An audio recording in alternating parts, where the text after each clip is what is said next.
Your day 11 ELA tasks are going to be fourfold. First, you're going to read a brief text. Then you're going to answer some multiple choice questions about what you read. Then you're going to answer an open response question. And finally, you're going to have a journal entry. I'll go into more detail about what each of these 4 sections are going to look like in the next slides. The text today is about Martin Luther King Jr. and his life. Martin Luther King Jr. was a leader during the Civil Rights Movement in the United States, which took place during the 1950s and the 1960s,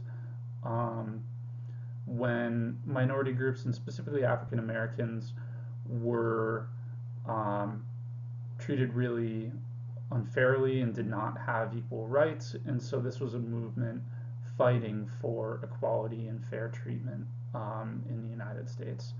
And Martin Luther King really changed the world during that time, and he did so by being a really amazing inspirational speaker. And in addition to his speeches, he led marches and nonviolent protests to try to achieve equal rights and spread his message of sort of universal love throughout the world for all people.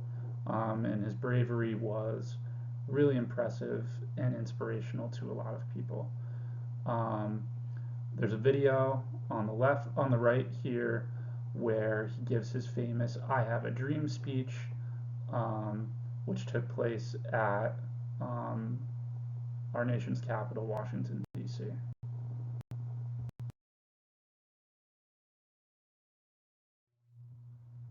Some vocabulary to know that will be helpful as you read the text.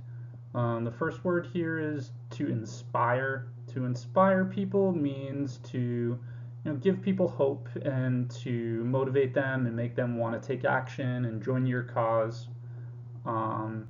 Next word is boycott. To boycott something is when a group of people think that a certain business is treating them unfairly.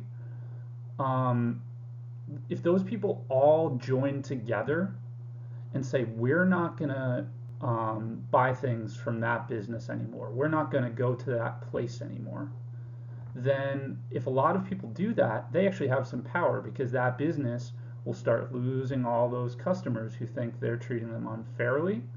And then that business may change their rules and be more fair to keep those customers and get them back.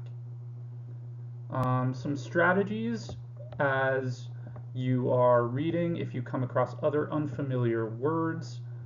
First one is use your context clues, right? And what that means is to use all the words around the word you're not sure about to figure out what that word means. My example here is I zorned over the fence, right? Obviously zorned is not a word in the English language, but by reading this little phrase, we can actually figure out its definition pretty easily, right? If we eliminate that word we don't know, zorned, and substitute a word we do know in its place that would make sense, for example, I jumped over the fence, or I hopped over the fence, right? Then we have a pretty good guess for what that word zorned actually means, jumped or hopped. Another strategy is to break down the word, right? Words often come in parts, and each part has its own meaning. The example here, unbelievable, the prefix un, which means not, the word believe in the middle, which means to think something is true, and able, which means you can do something, right?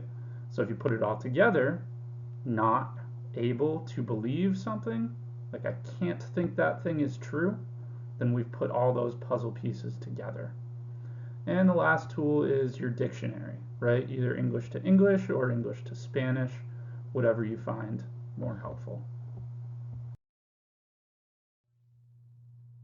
As you get to the multiple choice question, you're going to be faced with 3 main question types for today. The first one is just questions about the content, or the most important content, aka the central idea of the text. What is the most important information the author wants us to understand from reading this, right? Second question type is it's going to be choose choosing a quote that provides the best evidence for an answer you chose in the previous question. And then the third question type is going to be combining multiple different pieces of information that you read about to choose the best summary of an answer to a question. When you combine multiple pieces of information, we call that synthesizing information. And then to create a summary, like a quick overall explanation of what happened in a question. As always, when you're dealing with multiple choice questions, you should use the strategies that you practice in class. So first step, you want to break down the question, really annotate and analyze what's being asked in each question so that you know exactly the information that you're looking to give. Then you're going to start eliminating answers that are obviously wrong, right? Once you know what the question is asking, you can slash the trash, so to speak, to narrow your options down to only the real possible answers.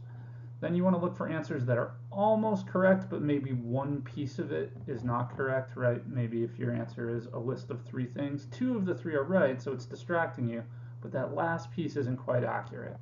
That's labeling the distractors.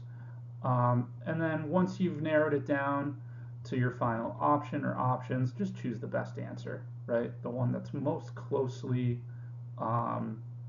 connected to the question that the author's asking.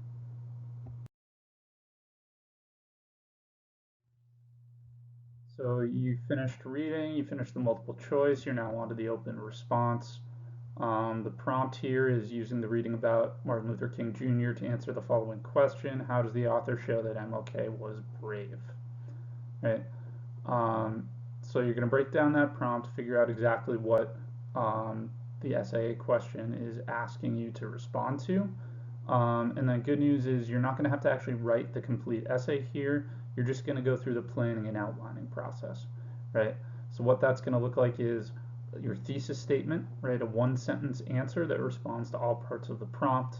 Then a topic sentence, which is just a claim that's being answered in the first body paragraph, evidence to support that claim for the first paragraph, topic sentence for the second body paragraph, and then a piece of evidence to support that second topic sentence, right? So you're not doing any elaboration, you're not writing multiple paragraphs, you're just going through the outline to, again, create your thesis, which answers all parts of the prompt, and then from that thesis, create 2 claims, one that leads the first body paragraph and one that leads the second body paragraph, and then 1 piece of evidence for the first claim, 1 piece of evidence that supports the second claim.